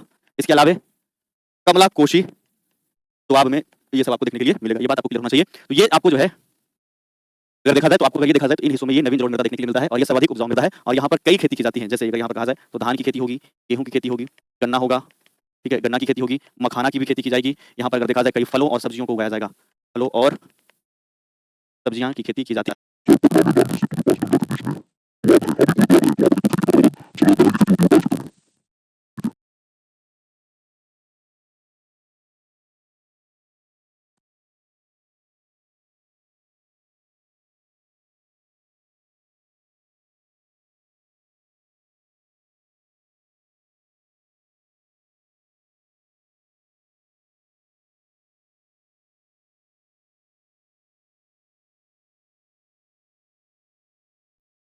तो देखिए समझिएगा सभी लोग, आपके दक्षिण बिहार की मृदा एक तरीके से समझेंगे। उत्तर बिहार कल पढ़ लिया था आप लोगों ने, उत्तर बिहार कंप्लीट हो गया था, दक्षिण बिहार शुरू करते हैं, ठीक है। चलिए देखिए आ जाइए अब। तो दक्षिण बिहार की मृदा का विस्तार जो है ये गंगा नदी के दक्षिण से लेकर के ये अगर आप साउथ में चले जाएंगे तो थोड़ा नागपुर के पठार का जो हिस्सा है यहाँ तक है। ये पूरा हिसाब जानते हैं कि ये हिस्सा जो है वो छोटा नागपुर का पठार का है, छोटा नागपुर का पठार का है, छोटा नागपुर का पठार का है। और अगर देखा जाए तो ये गंगा नदी, ये आपका गंगा नदी हो गया, गंगा नदी हो गया। तो गंगा नदी के दक्षिण से लेकर के छोटा नागपुर के पठार के उत्तर तक के ये जो विस्तृत भूभाग है इसमें जो है दक्षिण बिहार के मैदानी भाग और दक्षिण बिहार के मैदानी भाग की मिट्टियां हैं। तो अगर इसमें कहा जाए दक्षिण बिहार की मृदा के बारे में तो इसका जो विस्तार है, अगर विस्तार के बारे में कहा जाए तो आप सभी लोग समझिएगा कि इसका विस्तार जो है गंगा नदी के दक्षिण से लेकर गंगा, ठीक है, गंगा नदी के दक्षिण से, ध्यानपूर्वक देखेंगे, गंगा नदी के दक्षिण से, गंगा नदी के दक्षिण से, गंगा नदी के दक्षिण से, ठीक है, लेकर छोटा नागपुर के पठार के उत्तर तक, छोटा नागपुर पठार के उत्तर तक, पठार के उत्तर तक ये विस्तृत भूभाग है जो दक्षिण के मैदानी भाग है और इन्हीं में ये मिट्टियां पाई जाती है, यहीं पर ये मिट्टियां पाई जाती है। सर वीडियो ब्लर दिखाई दे रहा है, आप उसका क्वालिटी को थोड़ा सा बढ़ा लीजिए। जिस स्टूडियो से हम क्लास ले रहे हैं उस स्टूडियो में थोड़ा सा क्या है कि ये परेशानी होती है, पर आप उसको क्या करेंगे, तो ये कर देंगे, थोड़ा सा तेज कर देंगे उसको, है ना। आगे देखिएगा, अब इसमें एक एक करके मिट्टी को बताएंगे कि विस्तृत विभाग में कौन कौन सी मिट्टियां हैं। सबसे पहले ये जो गंगा नदी दिख रहा है, ये गंगा नदी के ठीक दक्षिण में चलेंगे। कहाँ चलेंगे? गंगा नदी के ठीक दक्षिण में चलेंगे। यहाँ पर एक जिला इसका नाम है बक्सर। क्या नाम है? बक्सर। बक्सर से लेकर आगे बढ़ते हुए हम पहुंच जाएंगे मुंगेर तक। कहाँ तक? मुंगेर तक। गंगा नदी के ठीक दक्षिण बक्सर से लेकर के मुंगेर तक 5 से 10 किलोमीटर चौड़ी मिट्टियों की एक पतली पट्टी है और इसी पट्टी को कहते हैं ताल मिट्टी या इसको कहा जाता है ताल मिट्टी। इसको क्या कहते हैं? इसको कहते हैं ताल मिट्टी, ताल मृदा या इसी को कहा जाता है आपका टाल मृदा। क्या कहते हैं? टाल मृदा। ये दोनों एक ही बात है, अलग नहीं है। टाल या फिर ताल कहते हैं इसको। क्या कहते हैं? टाल या फिर ताल कहते हैं। इस बात को आप लोग समझिएगा, या तो इसको टाल कहते हैं या तो इसको ताल कहते हैं। अब ध्यान से समझिएगा, हमने फिर क्या कहा? गंगा नदी के ठीक दक्षिण ये जो जिला है बक्सर, बक्सर से लेकर मुंगेर तक, बक्सर से लेकर के मुंगेर तक आपके पास में एक बिहार का मैप होना बहुत जरूरी है। ठीक है, आपके पास में बिहार का एक मैप होना जरूरी है। आप गूगल से भी डाउनलोड करके कम से कम टेम्पररी देख सकते हैं। तो आपको हमने जिला याद करवाया है, आप जानते हैं यहाँ पर जिला का नाम है बक्सर। क्या नाम है? कि आपका बक्सर। तो बक्सर के बारे में कहा जाए तो बक्सर से लेकर मुंगेर तक, बक्सर से लेकर के कहां तक है? मुंगेर तक के। तो देखिएगा ताल मृदा में हम क्या लिख रहे हैं। ताल मृदा में ध्यानपूर्वक समझिएगा, हम बात कर रहे हैं यहाँ पर गंगा के ठीक दक्षिण। क्या बोला हमने? गंगा के ठीक दक्षिण, गंगा के ठीक दक्षिण, गंगा के ठीक दक्षिण कहां से लेकर कहां तक? बक्सर से लेकर मुंगेर तक, बक्सर से लेकर मुंगेर तक, बक्सर से लेकर मुंगेर तक। मृदा की संकीर्ण पट्टी, मृदा की संकीर्ण पट्टी, संकीर्ण पट्टी, मृदा की संकीर्ण पट्टी, गंगा के ठीक दक्षिण में बक्सर से लेकर मुंगेर तक मृदा की संकीर्ण पट्टी जो है अगर देखा जाए जिसकी चौड़ाई कितनी होगी 5 से लेकर 10 किलोमीटर चौड़ी चौड़ी, ये 5 से 10 किलोमीटर चौड़ी ये परत जो है, ये पट्टी जो है, इसी को क्या कहेंगे? इसी को कहेंगे टाल मिट्टी, या कहेंगे टाल मिट्टी। सबसे पहला प्रश्न आपसे सवाल में क्या कहेगा, ध्यान से सुनिएगा। सबसे पहला प्रश्न पूछेगा कि ये जो टाल मिट्टी है या ये जो ताल मिट्टी है, गंगा के उत्तर है कि गंगा के दक्षिण है? आप कमेंट करके बताओ, ये जो टाल मिट्टी है या फिर ये जो ताल मिट्टी है, गंगा के उत्तर है या फिर गंगा के दक्षिण है? सबसे पहला सवाल यही आपसे पूछा जाएगा। सब लोग बच्चे से बताएंगे, टाल मिट्टी गंगा के उत्तरी या फिर गंगा के दक्षिणी?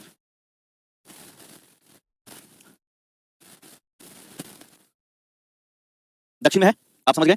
गंगा के ठीक दक्षिण, गंगा के ठीक दक्षिण में, गंगा के ठीक दक्षिण में। अब देखो ध्यान से सुनना, टाल क्षेत्र भी होता है, जैसे एक आपको नाम याद रखना है, एग्जांपल में हम बताएंगे आपको मोकामा टाल, मोकामा टाल आप लोग ऐसे सुने होंगे, ठीक है? तो टाल क्या होता है समझिएगा, वो हिस्सा जो बरसात के दिन में पानी से लबालब भर जाता है, लेकिन जैसे ही बरसात कमेगा, खत्म होगा, तो उसका जो जलस्तर है टाल क्षेत्र का समाप्त हो जाएगा धीरे धीरे, फिर बाद में सूख भी जाएगा, और बाकी समय जब सूखेगा तो उसमें दरार आती है, लंबी लंबी दरार उन मिट्टियों में।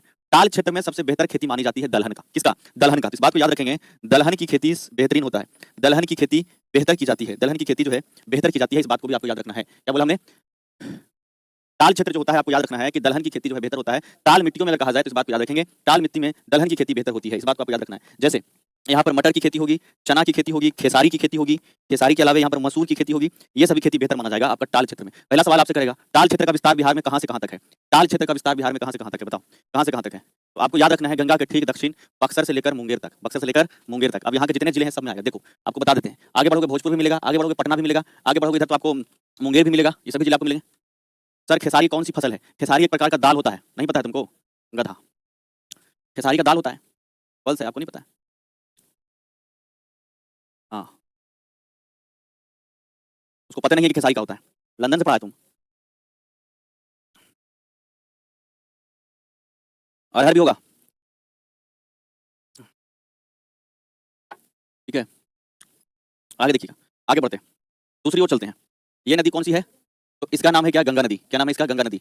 और इसी के ठीक दक्षिण में अभी हमने जो कंप्लीट करके आपको बताया है, ये जो कंप्लीट किया है, यही जो बताया है, इसी का नाम आपका क्या था ठीक दक्षिण में? ये जो था आपका टाल या फिर ताल मृदा, इसी को कहे हमने टाल या फिर ताल मृदा। इसके आगे बढ़ते हैं और देखिएगा एक बात, दक्षिण बिहार में भी कई नदियां प्रवाहित होती है जो गंगा की सहायक नदी है, दक्षिण बिहार में भी। लेकिन दक्षिण बिहार की जो नदियां हैं, ये नदियां बाढ़ का कारण नहीं बनती है, दक्षिण बिहार की नदियां बाढ़ का कारण नहीं बनती है, और इस कारण से दक्षिण बिहार की जो नदियों का पानी है प्रत्येक वर्ष खेतों तक नहीं पहुंचता है, और जब नहीं पहुंचता है तो यहाँ की मिट्टियां धीरे धीरे पुरानी होती चली जा रही है, और इन्हीं मिट्टियों को कहते हैं पुरानी जलोढ़ मिट्टी। क्या कहते हैं? ये कहते हैं पुरानी जलोढ़ मिट्टी, या फिर इसको कहें हम ओल्ड एलुवियल सॉइल। क्या बोला हमने? ओल्ड एलुवियल सॉइल, या इसी को हमने कहा पुरानी जलोढ़ मृदा। क्या बोला हमने? पुरानी जलोढ़ मृदा, या इसी को हमने कहा आप लोगों के लिए old alluvial soil, old alluvial alluvial soil, old alluvial soil या पुरानी जलोढ़ मृदा। आप लोगों को कल हमने हिंट किया था और बताया था कि जलोढ़ मृदा का निर्माण ही होता है नदियों के कारण, ठीक है? यहाँ पर अगर कहा जाए तो आपको हम बता दिए, जलोढ़ मृदा का निर्माण ही होता है नदियों के कारण, जलोढ़ मृदा का निर्माण होता है नदियों के कारण, नदियों से ही हुआ है। लेकिन जो बाढ़ प्रभावित क्षेत्र नहीं है, जहाँ जो अगर देखा जाए बाढ़ प्रभावित क्षेत्र नहीं है, वहां पर अगर बात किया जाए तो वो मिट्टी धीरे धीरे पुराना हो जाएगा और वही पुरानी जलोढ़। कल की क्लास में हमने बताया था कि ये जो है पुरानी जलोढ़ मिट्टी की तरफ अगर कहा जाए, बाढ़ का पानी प्रत्येक वर्ष खेतों तक नहीं पहुंचता है, प्रत्येक वर्ष खेतों तक नहीं पहुंचता है,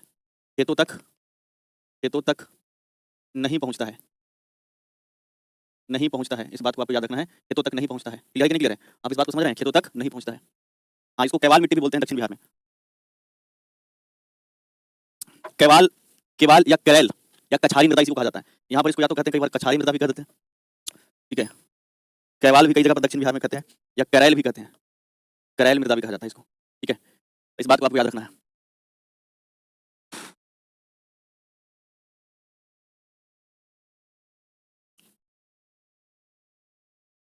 हाँ, तो इसको हम कहेंगे पुरानी जलोढ़ मिट्टी, या फिर इसी मिट्टी को कहते हैं बांगर, बांगर। ये मिट्टी भी खूब उर्वरता वाला है, ठीक है? ये उर्वरक मिट्टी है, उर्वरक मृदा है। लेकिन सभी मिट्टियों में अगर कहा जाए देखो तो जलोढ़ सबसे उर्वरक है, और अगर जलोढ़ में भी कह दे कि पुरानी जलोढ़ की नई जलोढ़, तो नवीन जलोढ़ मिट्टी सबसे ज्यादा उपजाऊ होता है। लेकिन जलोढ़ मिट्टी भी एक उपजाऊ मिट्टी है, आप सभी लोग समझ गए होंगे, है ना? सभी मिट्टियों में जलोढ़ अधिक है, और जलोढ़ में भी अगर मिला के कह दे तो आपको नवीन जलोढ़ ज्यादा है पुरानी की तुलना में, ठीक है? क्योंकि नवीन जलोढ़ मृदा के क्षेत्र में प्रत्येक वर्ष नदियों के कारण अवसाद आता है, वहां पर निक्षेप आता है, सेडिमेंट आता है, और उसी के कारण जो वहां की मिट्टी धीरे धीरे नई हो जाती है, नवीन। आप देखते हैं एक वर्ष में एक बार जो है खेतों में जो है क्या डाला जाता है, तो कूड़ा करकट या फिर आपका सड़े गले पदार्थ डाले जाते हैं जिसमें नाइट्रोजन अधिक होता है ना? या देखो गोबर डालना, तो इन सबसे क्या होता है कि वहां जो मिट्टी का उर्वरता बढ़ जाता है, ठीक है? सर आप बहुत मस्त नोट बनाए हैं, दिल खुश हो गया एकदम से, बिल्कुल दिल खुश हो जाएगा, बहुत अच्छा ही है। क्लियर सभी को? तो उर्वरक मृदा है। अब इसका विस्तार अगर जिलों में कर दिया जाए तो आपको ये सारे जिले हैं, ये पूरा जो भी आपको दिख रहा है, ये जो भी टाल मिट्टी के अलावा जो हिस्सा बचा है, केवल और केवल दक्षिण के पठारी मृदा को छोड़ करके, दक्षिण के पठारी मृदा को छोड़ करके जो मिट्टी बच गया है, इस सब में क्या मिलेगा आपको? इस सब में मिलेगा आपको पुरानी जलोढ़ मिट्टी, या फिर इसको हम कहेंगे आपका, या फिर हम इसको कहेंगे आपका बांगर। तो ये जितना ब्लू ब्लू कर रहे हैं हम यहाँ पर हाईलाइट, इस सब में मिलेगा क्या? पुरानी जलोढ़ मृदा। क्या मिलेगा इसमें? पुरानी जलोढ़ मृदा, इसको क्या कहते हैं? पुरानी जलोढ़ मृदा कहेंगे। इस हिस्से में जो है बिहार में क्या मिलेगा? पुरानी जलोढ़ मृदा, या फिर इसको कहेंगे हम बांगर। क्या कहेंगे? इसको बांगर कहेंगे, या फिर कहेंगे पुरानी जलोढ़ मृदा।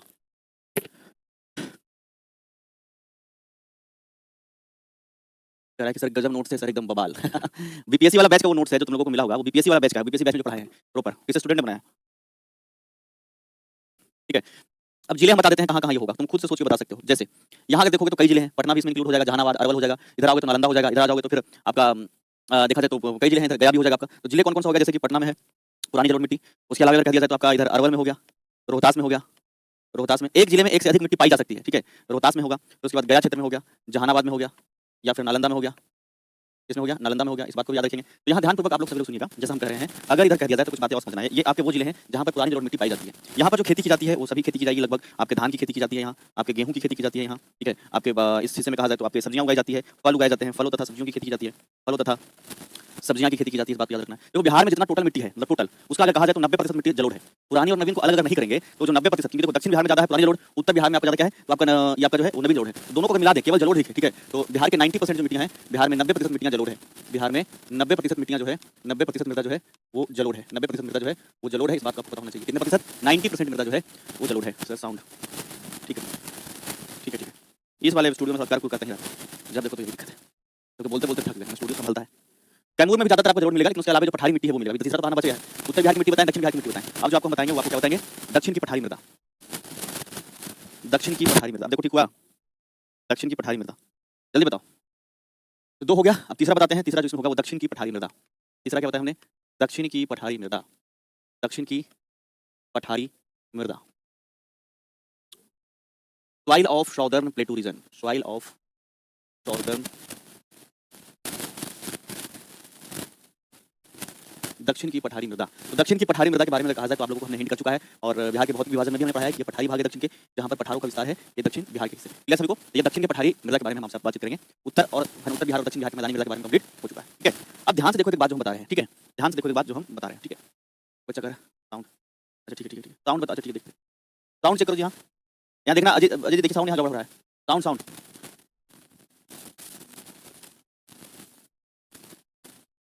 इस स्टूडियो का साउंड देखो ना, साउंड यहाँ का साउंड गड़बड़ है, आवाज बच्चा बहुत कर रहा है, ठीक है बनवा रहा है, रुक जाओ। साउंड बोल रहा है बहुत ज्यादा, कर कर कर कर रहा।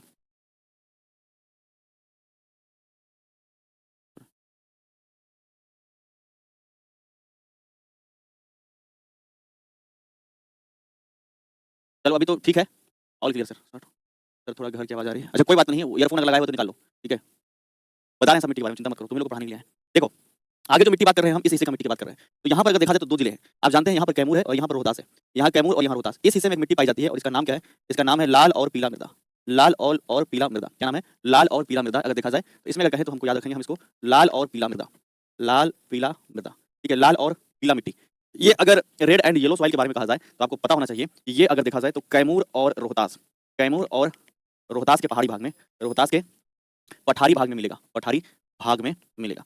इसमें अगर देखा जाए तो आयरन उपलब्ध है, आयरन के कारण ही इसका रंग है जो कि हल्का लाल है, आयरन के कारण ही हल्का लाल है। इसके अलावा जो अगर देखा जाए तो इसमें गंधक के भी अंश हैं, इस मिट्टी में अगर देखा जाए गंधक के भी अंश हैं, ये भी याद रखना है। थोड़ा हल्का पीला जो हो रहा है वो गंधक के कारण और कई जगह पे जल के जमाव के कारण हो रहा है, इस बात को आपको याद रखना है ना। तो आयरन क्या होता है? लोहा होता है। आयरन क्या है? लोहा। लोहा की थोड़ी सी प्रधानता है, इस बात को आपको याद रखना है। लाल पीला मिट्टी बहुत अधिक उर्वरक नहीं होता है, यह एक मध्यम उर्वरता वाला मिट्टी है, मध्यम उर्वरक मिट्टी है। और अगर इस हिस्से में देखा जाए तो थोड़े बहुत अगर देखें तो गेहूं की फसल बेहतर होती है और कुछ कुछ अगर देखा जाए तो सब्जियां उगाई जाती है। लाल और पीला मिट्टी जो मेनली पाया जाएगा आपको रोहतास के हिस्से में और कैमूर के हिस्से में, रोहतास के हिस्से में और कहाँ कैमूर के हिस्से में। एक तो रोहतास और दूसरा अगर देखा जाए तो कैमूर के हिस्से में ये पाया जाता है।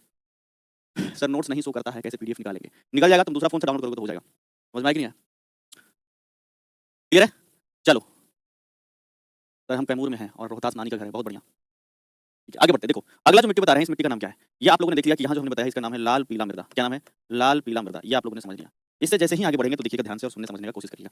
इस हिस्से की मिट्टी को देखा जाए तो यहाँ पर एक मिट्टी पाया जाता है और इसको देखा जाए तो हम कहते हैं लाल बलुई मृदा। क्या बोलते हैं इसको? लाल बलुई मृदा। लाल बलुई मृदा का विस्तार दक्षिण के पठारी इलाकों में दूर तक है, ठीक है, दक्षिण के पठारी इलाकों में दूर तक है। इसका नाम क्या है? इसका नाम है लाल बलुई मृदा।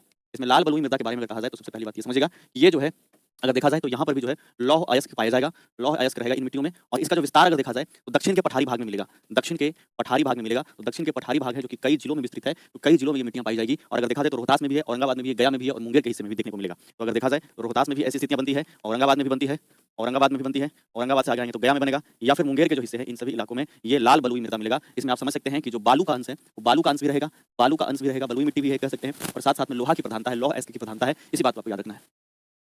सर पूर्णिया में बाल सुंदरी मिट्टी होता है कुछ कटे छटे भाग में होता है। एक जिला में एक से अधिक मिट्टी हो सकता है, जरूरी नहीं है कि उसी मिट्टी से पूरा आच्छादित क्षेत्र है, कहीं पर कटे छटे हिस्से उसके जो होते हैं। तो अगर इसके बारे में कहा जाए लाल बलुई मृदा के बारे में, तो ये भी अगर देखें तो ये मध्यम वर्ग का उर्वरक मृदा है, मध्यम वर्ग का उर्वरक मृदा है, इस बात को आपको याद रखना है। और अगर इन मिट्टियों के बारे में कहा जाए तो इन मिट्टियों में जो है वो ठीक ठाक सब्जियों जैसे आलू की खेती बेहतर होती है, आलू की खेती बेहतर होता है, आलू की खेती तथा गर्मा फसल बहुत अच्छा होता है। ठीक है, इसमें गर्मा फसल बहुत अच्छा होता है, जैसे कि मान के चलो कि आपका तरबूज की खेती बहुत अच्छा होगा। साथ ही साथ में अगर देखा जाए ककड़ी या फिर खीरा की जो खेती होती है ये बहुत बेहतरीन मानी जाती है। ये आपका जो है लाल बलुई मृदा में। ठीक है, इसमें बालू का जो है अंश रहेगा, इस बात को आपको याद रखना है, बालू का अंश रहेगा। रोहतास औरंगाबाद गया, इसके पूरे इलाके में नहीं होगा। जैसे मान लो कि हमने रोहतास लिखा, रोहतास में ज्यादा पुरानी जलोढ़ है, औरंगाबाद में पुरानी जलोढ़, सभी मिट्टियों में सबसे ज्यादा कौन है? जलोढ़। ठीक है, तो इसमें क्या अगर देखा जाए तो अगर देखें तो आप समझिए इस बात को कि इन जिलों के कुछ ही भाग में मिले, जैसे गया लिख दिए, जो पठारी भाग है, पठारी भाग सर गर्मा फसल क्या है? रबी फसल और खरीफ फसल के बीच में जो बोई जाने वाली फसल है, उसमें कुछ ऐसे फसल जो बहुत कम समय में तैयार होता है, उसको गर्मा कहते हैं। ठीक है, चलो ठीक हो गया होगा। ठीक है, क्या कहते हैं उसको? गर्मा फसल कहते हैं। तो लाल पीला मिट्टी हमने पहले बताया, और ये है लाल बलुई मिट्टी। आगे जो मिट्टी बता रहे हैं याद रखना, दक्षिण की पठारी मिट्टियों में एक प्रमुख मिट्टी है, और दक्षिण की पठारी मिट्टियों में जो प्रमुख मिट्टी है इसका नाम क्या है? तो इसका नाम है बलथर मृदा। इसका नाम क्या है?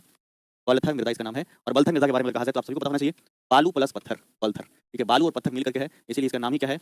बलथर मृदा। बलथर मृदा, इसका विस्तार दक्षिण के संपूर्ण पठारी भाग में लगभग मिलेगा। ठीक है, तो इसमें अगर देखेंगे तो आपको याद रखना है, बिहार के दक्षिणी पठारी जिलों में, बिहार के दक्षिणी पठारी जिलों में, दक्षिणी पठारी जिलों में जो है ये आपको देखने के लिए मिलेगा, जिलों में ये देखने के लिए मिलेगा। क्लियर सभी को? पठारी जिलों में ये आपको देखने के लिए मिलेगा। तो कई जिले ऐसे हैं, जैसे मान के चलिए अगर देखा जाए रोहतास बीच में होगा बालू प्लस पत्थर। ठीक है, गया भी होगा, नवादा भी होगा, ठीक है, जमुई भी होगा, मुंगेर भी होगा। इन सभी जिलों में आपको मिलेगा बालू प्लस पत्थर बलथर मिट्टी। ठीक है, साउंड जाता है, दिक्कत है थोड़ा सा, आप ईयरफोन निकाल लीजिए। बालू जनरली ज्यादातर जो होता है नदियों में ज्यादा है, तो नदी जो है ये अगर देखा जाए तो बहुत सारी नदी पठारी भाग से निकल रही है, और दक्षिण बिहार की ज्यादातर नदियों में बालू कंस है, तो खेतों के नजदीक जो है जो आपका दोआब क्षेत्र है वहाँ पर ऐसी मिट्टियाँ आपको मिलेगी। क्लियर है? तो ये बात को समझिएगा ध्यानपूर्वक। तो अगर इसमें देखा जाए तो ध्यान से समझिएगा किन किन जिलों में है, तो रोहतास, गया, नवादा, जमुई आदि जिलों में बालू और पत्थर के अंश मिलेंगे। बालू और पत्थर की जगह पर कंकड़ लिख देते हैं, कंकड़ का अंश मिलेगा। और ये जितने पठारी मिट्टियां हैं, इन पठारी मिट्टियों में जो निर्माण है आपका मिट्टी का वो अभी भी चल ही रहा है, क्योंकि ये जो आपको पठारी भाग में जो ये दिखता है कंकड़, धीरे धीरे समाप्त हो जाएगा, धीरे धीरे कमेगा, धीरे धीरे कमेगा, धीरे धीरे कमेगा। तो ये क्या है कि मिट्टी निर्माण का कार्यक्रम अभी चल रहा है, मृदा निर्माण जो है अभी भी चल रहा है, मृदा निर्माण ठीक है अभी भी जारी है, क्योंकि ये जो कंकड़ धीरे धीरे टूटेगा, टूट करके और मिट्टी में तब्दील हो जाएगा। जो कंकड़ नुमा जो है मिट्टी वो क्या है, और टूट करके तब्दील हो जाएगा, प्रॉपर मिट्टी बनेगा। लेकिन चूंकि क्या है कि दक्षिण के इन पठारी भागों की बात करें, यहाँ पर धारवाड़ क्रम की चट्टानें थी, और अगर देखा जाए तो विंध्यन क्रम की चट्टानें हैं, और दोनों चट्टानें मजबूत है। हम आपको पढ़ा चुके होंगे बिहार के भूगर्भिक संरचना में। तो जब दोनों चट्टान मजबूत है तो बहुत धीरे धीरे टूटेगा, जबकि बिहार के मैदानी भाग में आपका क्वाटरनरी चट्टान है, और क्वाटरनरी चट्टान क्या होता है, बहुत तेजी से टूटता है। समझ में आ रहा है? सर गंधक क्या होता है? सल्फर। आप नहीं जानते, मान लो किसी को घरेलू उपचार में कल खुजली हो जाए तो गंधक में ही नारियल का तेल कपूर मिलाकर रगड़ दो शरीर में, गंधक जो है आपका सल्फर ही तो है, सल्फर का ही तो है ऐसा। गंधक तुम देख भी नहीं किया है, किसी दुकान में जाना, दुकान में मिल जाएगा। सर हमारे गांव वाले खेत से बालू और पत्थर ही निकलता है। हाँ, तो बालू पत्थर इसलिए ज्यादा है आपके खेत में क्योंकि वो पठारी मिट्टियां हैं। सबसे पुरानी चट्टान धारवाड़ और विंध्यन दोनों प्री कैम्ब्रियन युग का है, वो सब तो मजबूत ज्यादा रहेगा। प्री कैम्ब्रियन तो भूत पकड़ता है तो गंधक के जंतर मंतर पहना जाता है, तो भूत नहीं बनना पड़ेगा। सर भोजपुर में सबसे ज्यादा मृदा कौन सा है? जलोढ़ मिट्टी। देखो यहाँ भोजपुर, पूरे बिहार के सभी जिलों में सबसे ज्यादा जलोढ़ मिट्टी है। कल जो पढ़ाए थे उसमें डाउट तो पूछो ना सवाल। सर पाइराइट क्या होता है? पाइराइट से तो गंधक बनता है। खनिज आगे खनिज पढ़ाएंगे, टॉपिक बताएंगे उसमें। ठीक है सर, साउंड बहुत इशू है, ईयरफोन निकाल दो, एक बात करो, अब अगली बार से स्टूडियो में क्लास नहीं लगवाएंगे, खर खर हो रहा है तब। सर जायद क्रॉप, सर जायद फसल होता है जो आपके जनरली क्या होता है गर्मी के टाइम में, जब खरीफ और रबी के बीच में बोया जाता है, जब धान कटता है तो उसके बाद। ठीक है, एक बार में थोड़ा होता है, भगवान को प्रे कर। की पठारी मृदा है, तीन मिट्टी बताएं, बताओ कौन कौन सा। एक मिट्टी बताएं हम, लाल और पीला मृदा, लाल पीला मिट्टी, लाल और पीला मृदा। ठीक है, दूसरा अगर देखा जाए तो लाल बलुई मृदा, लाल बलुई मृदा। और तीसरा अगर देखा जाए तो हमने बताया यहाँ पर वो है आपका पॉलिथर मृदा। क्या है ये? पॉलिथर मृदा। ठीक है, ये तीन मिट्टी जो है आपको यहाँ पर याद रखना है दक्षिण की पठारी मिट्टियों में। ठीक है, दक्षिण की पठारी मिट्टी। भागलपुर में कौन सी मिट्टी है? जलोढ़ मिट्टी। उसमें भागलपुर में नवीन और पुरानी दोनों है, क्योंकि भागलपुर का लोकेशन कुछ यहाँ पर है, और यहाँ पर बाढ़ भी आता है भागलपुर में, इसलिए यहाँ पर नवीन और पुरानी दोनों है। जिस जहाँ से नदी गुजर रहा है, सुनो मेरी बात, जहाँ से बिहार में जो मिट्टी है, टोटल मिट्टी का 90% अकेले जलोढ़ है। तो तुम समझ सकते हो कि जलोढ़ हर एक के घर में रहेगा, 90% जलोढ़ है, जिसमें उत्तर बिहार में जो ज्यादा है नवीन जलोढ़, उत्तर बिहार में जो ज्यादा है सर्वाधिक जो है वो नवीन जलोढ़ है, नवीन जलोढ़ है। वही अगर दक्षिण बिहार की बात किया जाए तो दक्षिण बिहार में जो सर्वाधिक है, दक्षिण बिहार में सर्वाधिक, दक्षिण बिहार में सर्वाधिक अगर कहा जाए तो दक्षिण बिहार में सर्वाधिक अगर जो है तो ये पुरानी जलोढ़ है, पुरानी जलोढ़ है। समझ में आ रहा है कि दक्षिण बिहार में बाढ़ नहीं आता है, बाढ़ प्रभावित क्षेत्र में जहां बाढ़ आएगा जहां पर नवीन जलोढ़ रहेगा, निश्चित फिक्स है। जिस जिला में बाढ़ प्रभावित पानी आता है, इधर सब जिला में आता है, समस्तीपुर, सुपौल, अररिया की संगन सब जगह पर, ये बाढ़ प्रभावित क्षेत्र है, बाढ़ प्रभावित क्षेत्र है, इस सब में ये मिलेगा ही मिलेगा। अब समझ में तुम लोग आ गया होगा। दक्षिण पटना में बताया तो एक धावा, अभी तो बताएंगे पटना में जो पुरानी जलोढ़ ज्यादा है, पटना यहाँ पर है, ये पटना, पटना में ज्यादा है पुरानी जलोढ़। पटना में बाढ़ हो जाता है खेत में, थोड़ा बहुत गंगा के किनारे बस थोड़ा बाढ़ जैसी स्थिति बनती है, समझे। तराई मिट्टी यहाँ है, बिहार की मिट्टी बना देगा, नया फ्रेश बनाते हैं। देखो ये हो गया, बिहार की मिट्टी का डायग्राम बना देते हैं, टोटल बना दिए बिहार की मिट्टियाँ। ठीक है, यहाँ देखो बिहार की मिट्टियाँ, तुम लोग साथ साथ में बताना कि कहाँ पर कौन सा लिखाएगा। सबसे पहले बताओ, ये उत्तर के सीमावर्ती जिलों में, पश्चिम चंपारण से लेकर के किशनगंज तक जो सीमावर्ती जिलों में 6 से 8 किलोमीटर चौड़ी मिट्टी की पट्टी जो नेपाल से लगा हुआ है, यहाँ पर मिलेगा आपको तराई मृदा, या इसी को कहते हैं दलदली मृदा। क्लियर? आगे बताना। पश्चिम चंपारण में एक विशेष मिट्टी बताए थे हम आपको, पश्चिम चंपारण में एक विशेष मिट्टी बताए थे कि पश्चिम चंपारण की ये विशेष मिट्टी के बारे में कहा, इसका नाम क्या है? इसका नाम है अवशिष्ट मृदा, या इसी को हमने बताया था कि इंग्लिश में कहते हैं पिडमोंट स्वैम्प सॉइल। क्या बोलते हैं? पिडमोंट। कई बार हिंदी में भी अंग्रेजी वाला वर्ड रहेगा, इसको याद रखना जरूरी है। चलो इसके अलावा बताओ, ये जो तुमको दिखता है पश्चिम चंपारण, गोपालगंज, सिवान, इधर बेगूसराय, इधर पूर्णिया, इस हिस्से में जो है मिट्टियों की कटी छट्टी पट्टी है। बताओ इन मिट्टियों को क्या पढ़ाया हमने? इन मिट्टियों को हमने बताया आपको, इसका जो नाम है वो है बलथर मृदा, सॉरी इसका जो नाम है वो है आपका बालसुंदरी मृदा। ठीक है, और बालसुंदरी को ही हम कहा दिया था आपको कि दोमट मृदा भी कहा जाता है। ये थोड़ा पुरानी मिट्टी है जहाँ बाढ़ नहीं आता है। ठीक है, जैसे गोपालगंज के कुछ हिस्से हैं, जैसे सिवान के, सारण के, जहाँ बाढ़ नहीं आता है वहाँ ये होता है। ठीक है, अब देखो ये देखा जाए जो अगर बच गया ये भाग उत्तर बिहार का, ये आप जानते हैं कि ये नदी जो है क्या है? ये नदी जो है आपका गंगा नदी है, गंगा नदी है। तो जो उत्तर के बाकी जो बचे हुए इलाकों में जो बाढ़ प्रभावित क्षेत्र है, जहाँ बाढ़ जैसी स्थिति बनती है, ये पूरा भाग में अगर देखा जाए तो यहाँ जो मिट्टी है इसी का नाम है क्या? इसी का नाम है अगर देखा जाए तो नवीन जलोढ़ मृदा, नवीन जलोढ़ मृदा, या इसी को खादर कहते हैं। क्या कहते हैं? इसी को खादर कहा जाता है, नवीन जलोढ़ मिट्टी, या इसी को कहते हैं खादर, न्यू एलुवियल सॉइल। गंगा नदी के ठीक दक्षिण आओ, और गंगा नदी के ठीक दक्षिण में बक्सर से लेकर मुंगेर तक 5 से 10 किलोमीटर मिट्टियों की चौड़ी पट्टी है, और इन मिट्टियों को क्या कहते हैं? इन मिट्टियों को कहा जाता है ताल मृदा, ताल मृदा, या इसी को कहते हैं ताल मृदा। ताल भी इसी को कहते हैं और ताल भी इसी को कहते हैं, ताल भी इसी को कहते हैं और ताल भी इसी को कहते हैं। क्लियर सभी को? अब देखना, ये जो बड़ा भाग जो दक्षिण के मैदानी भाग में है, ये आपका जो है पुरानी जलोढ़ मृदा का है। किसका है? पुरानी जलोढ़ मृदा का है, या इसी को कहते हैं पांगर। क्या कहते हैं इसको? पांगर कहा जाता है। इसके अलावा अब देखो दक्षिण के पठारी मृदा हम बताएं तुम लोगों को, तो दक्षिण के पठारी मृदा के बारे में कई बात समझाएं, कई बात सिखाएं। जैसे यहाँ की जो मिट्टी, इसका नाम है लाल पीला मृदा, लाल पीला मृदा। उसके बाद हमने क्या बताया था? लाल बलुई मृदा, लाल बलुई मृदा। उसके बाद हमने क्या बताया था? इस हिस्से में बलथर मृदा, बलथर मृदा। तो ये जो है आपका पूरा कंप्लीट है बिहार की मृदा या बिहार की मिट्टियाँ। बताओ समझ में आया कि नहीं आया? तुम इसको डायग्राम बना लेना अपने कॉपी में, ठीक है, तो ज़्यादा अच्छा रहेगा, पूरा बढ़िया से समझ जाओगे। समझ में आ रहा है कि नहीं आ रहा है?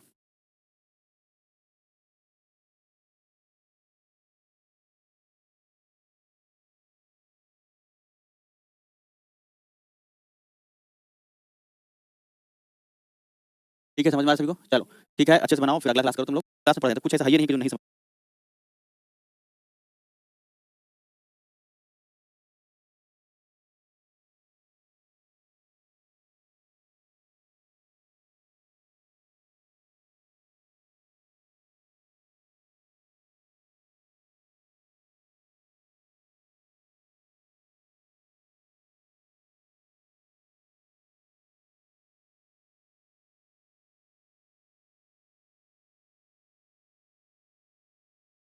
ठीक है, ऐसा लगे कि मतलब सर हमारे बीच के ही हैं और बहुत ही ज़्यादा है ना, ऐसा फ्रेंडली, बहुत बहुत दलदली रहेगा तब भी महत्वपूर्ण होती है। ये मिट्टी के निर्माण में अगर देखा जाए तो इन सभी फैक्टर्स, मृदा निर्माण के बारे में अगर कहा जाए तो आप ये सभी फैक्टर्स जो है वो क्या है मिट्टी के निर्माण के लिए। मिट्टी के तापमान का बड़ा फर्क पड़ता है, बहुत अधिक गर्म अगर उस जगह का चट्टान कैसा है, अगर चट्टान कमजोर है तो मिट्टी में जल्दी तब्दील हो। बिहार की मिट्टियों को ना 2-3 भागों में बांटा गया है। ये 3 भागों में। सबसे पहले देखना मिट्टी का निर्माण कैसे होता है। मिट्टी के निर्माण के लिए रिस्पॉन्सिबल 3-4 फैक्टर्स होते हैं। एक फैक्टर्स होता है चट्टान। उस जगह का चट्टान कैसा है, अगर चट्टान कमजोर है तो मिट्टी में जल्दी तब्दील हो जाएगा। दूसरा, वहाँ की नदियाँ, अगर बहुत ज़्यादा नदी वहाँ से बहेगा तो मिट्टी का निर्माण तेज रहेगा और जलोढ़ मिट्टी अधिक रहेगा। तीसरा, तापमान, मिट्टी पर तापमान का बड़ा फर्क पड़ता है। बहुत अधिक गर्म अगर जलवायु का क्षेत्र है तो भी मिट्टी में वर्क नहीं रहेगा, बहुत दलदली रहेगा तब भी वर्क नहीं रहेगा। तो मानसूनी होना चाहिए जलवायु, ठीक है, और तापमान उसके अकॉर्डिंग होना चाहिए। ये सभी फैक्टर्स जो है वो क्या है मिट्टी के निर्माण के लिए। मिट्टी के निर्माण में जिम्मेदार जो आपके आते हैं रिस्पॉन्सिबल फैक्टर्स है वो कौन-कौन से हैं? तो मृदा निर्माण में अगर कहा जाए, मृदा निर्माण के बारे में अगर कहा जाए तो मृदा निर्माण में, ठीक है, जो जरूरी फैक्टर्स है मृदा निर्माण में किसकी किसकी भूमिका है, तो देखिएगा मृदा निर्माण के बारे में है महत्वपूर्ण होती है। ये मिट्टी के निर्माण में अगर देखा जाए तो इन सभी फैक्टर्स का भूमिका महत्वपूर्ण होता है। क्लियर सभी को बच्चा? तो ठीक है, अब इंक्रीज हो गया जितना होना। अभी ठीक बा? एकदम वेरी गुड। तो मिट्टी के निर्माण में सारे फैक्टर्स होते हैं। अब देखना कौन-कौन सी मिट्टी। बिहार की मृदा को 3 भागों में बांटा गया है। बिहार की मिट्टियों को 3 भागों में। बिहार का ये हिस्सा है। तो ये का मृदा, ठीक है। और देखो बताते हैं हम आप लोगों को। ये हिस्सा जो अगर देखा जाए, यहाँ के भाग को देखा जाए, यहाँ के भाग को, तो दक्षिण की पठारी मृदा, की पठारी मृदा, पठारी भाग है, पठारी भागों में बांटा गया है। बिहार की मृदा समझ में आ रहा है? मृदा, दक्षिण बिहार की मृदा और दक्षिण की में कहा जाए, ठीक है। एक इसको कहा जाता है ताल मिट्टी। आपके पीके सही रहा है, ठीक है। ठीक है, तो ताल मिट्टी कहाँ से कहाँ तक है देखो, ये वाला जिला का नाम जो है वो पश्चिम चंपारण है। ये जिला का नाम क्या है जी? पश्चिम चंपारण। आप लोग बिहार का मैप में देखोगे, ठीक है। और यहाँ जो है आपका किशनगंज के बाद सीतामढ़ी हो गया, उसके बाद मधुबनी हो गया, उसके बाद सुपौल हो गया, उसके बाद अररिया हो गया और उसके बाद किशनगंज हो गया। बस किशनगंज हो गया। क्या सभी को?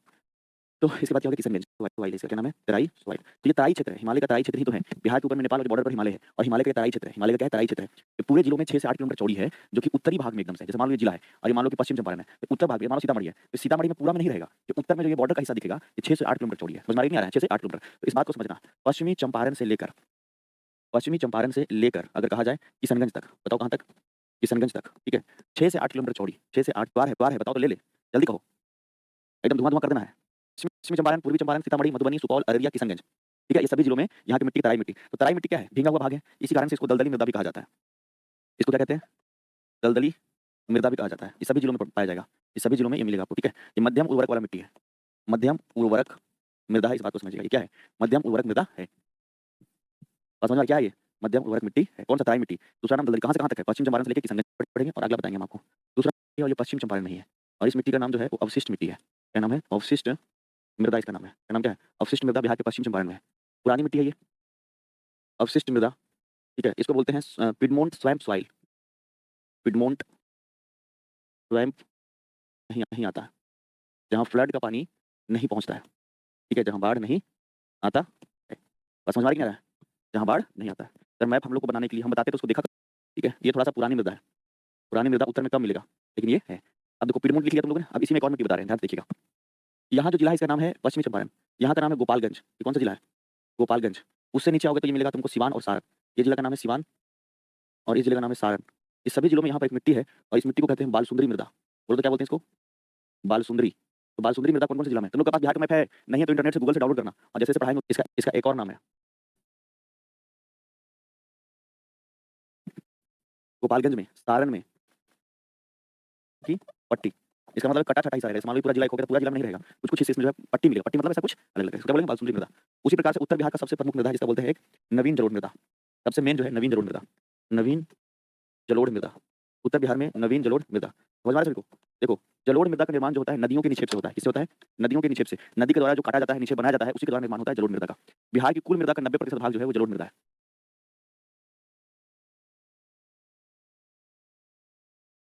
बिहार की कुल मृदा का कितना प्रतिशत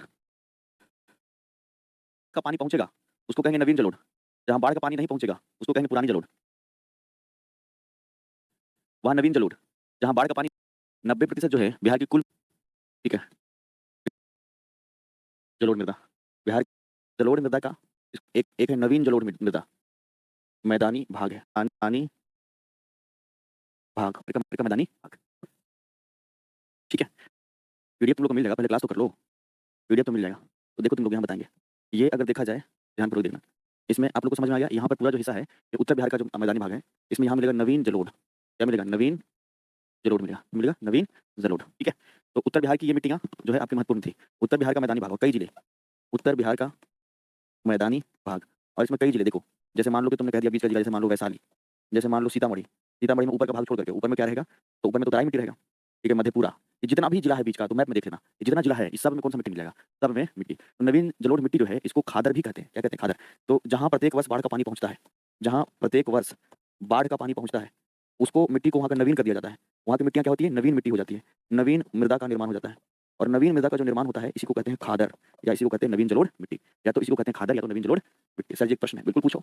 आदित्य वर्मा। ठीक है, बिल्कुल पूछो। ये है और वो चले क्या है? बीपी। ठीक है, वहीं बीपीएससी के लिए बिहार का दक्षिण, आपका आपका बिहार और दक्षिण के समय में पानी सूख जाएगा, उसी को टाल क्षेत्र कहेंगे। क्या कहेंगे? उसको टाल क्षेत्र कहेंगे। तो इसमें टाल मृदा जो है देखने को मिलेगा। क्या मिलेगा? है। ठीक, इसको याद कहाँ तक? बक्सर से लेकर ये है मुंगेर। क्या है? बक्सर से लेकर मुंगेर तक। कहाँ से लेकर? जो की पट्टी स्मॉल स्ट्राइप, या ठीक है स्मॉल स्ट्राइप, इसका मतलब मेन होता है गंगा के ठीक दक्षिण में। पैर दर्द कर रहे हैं तो आप लोग क्या करेंगे? तो चिंता मत करो, मुंगेर तक। कह रहे हैं सर ये क्लास है सफिशिएंट रात के 9 बजे तक। 12 स्ट्राइप मत, बिल्कुल पढ़ सकते हैं। टाल मिट्टी कहाँ से? कहा मिट्टी क्या है? ये पुरानी जलोढ़ मिट्टी है। ओल्ड एलुवियल सॉइल, पुरानी जलोढ़ मृदा। ओल्ड एलुवियल सॉइल, इसको कहेंगे पुरानी जलोढ़ मृदा। पुरानी जलोढ़। तो इस पुरानी जलोढ़ मृदा, या इसको कहें हम old alluvial soil. Old alluvial soil अगर इसके बारे में कहा जाए तो ध्यानपूर्वक देखना सभी लोग। पुरानी जलोढ़ मृदा, तो ये जो पुरानी जलोढ़ मृदा है अगर इसका देखा जाए तो दक्षिण बिहार का मैदानी भाग इससे विस्तृत है। दक्षिण बिहार का मैदानी भाग इससे विस्तृत है। दक्षिण बिहार का मैदानी भाग इससे विस्तृत। ठीक है, दक्षिण बिहार का मैदानी भाग इससे विस्तृत है। अब ध्यान से देखना तुम लोग, इस पुरानी मिट्टी में अगर कहा जाए तो यहाँ बाढ़ का पानी प्रत्येक वर्ष नहीं पहुँचता है। बाढ़ का पानी यहाँ पर नहीं पहुँचता है और इसी कारण से ये मिट्टियाँ पुरानी होती चली जा रही है। और ये इसको कहेंगे हम लोग पुरानी जलोढ़ मिट्टी को पांगर भी कहा जाता है। इसे पांगर भी कहते हैं, इसे बांगर मृदा, साथ साथ इसको कछारी मृदा भी कहा जाता है। कछारी मृदा भी कहा जाता है।